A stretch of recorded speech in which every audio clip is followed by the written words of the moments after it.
श्री स्वामी समर्थ महाराजांना जन्म आणि मृत्यू दोन्ही नाही, मग ते प्रकट कसे झाले?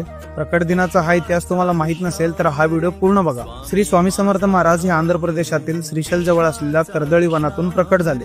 1459 साली श्री नरसिंह सरस्वती स्वामी महाराज यांनी गाणगापुरास निर्गुण पादुका स्थापन केल्या व त्यानंतर श्रीशैल यात्रेचे निमित्त साधून ते कर्दळी वनात अदृश्य झाले. याच कर्दळी वनात सुमारे 300 ते 350 वर्ष महाराजांनी कठोर तपश्चर्या केली. या काळात मुंग्यांनी त्यांच्यावर वारुळ रचले. एक लाकूड तोडत असताना त्याची कुऱ्हाड ही या वारुळावर पडली आणि त्या वारुळातून रक्त वाहू लागले. बघता क्षणी त्या वारुळातून एक अजानुबाहू तेजस्वी मूर्ती प्रकट झाली आणि तेच होते अक्कलकोटचे श्री स्वामी समर्थ महाराज. त्याच दिवसाला आपण प्रकट दिन म्हणून साजरा करतो. नंतर काशी, प्रयाग असे भ्रमण करत ते उत्तरेकडून दक्षिणेत आले. 1856 मध्ये स्वामी समर्थ महाराजांनी अक्कलकोटमध्ये प्रवेश केला आणि सगळ्यात आधी ते याच खंडोबा मंदिरमध्ये थांबले होते. स्वामींनी 22 वर्ष अक्कलकोटमध्ये वास्तव्य केले आणि अक्कलकोट हे तीर्थक्षेत्र झाले. अक्कलकोट ही एक अशी जागा आहे जिथे स्वामींनी आपली साधना केली, भक्तांना आशीर्वाद दिले आणि भिवू नकोस, मी तुझ्या पाठीशी आहे असा विश्वास दिला.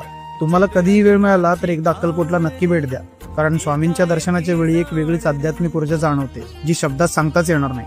स्वामींच्या कृपेने तुमच्या जीवनात सुख, शांती आणि समृद्धी येवो हीच या प्रकट दिनी स्वामींकडे प्रार्थना. जर तुम्हाला प्रकट दिनाची ही माहिती Download ShareChat.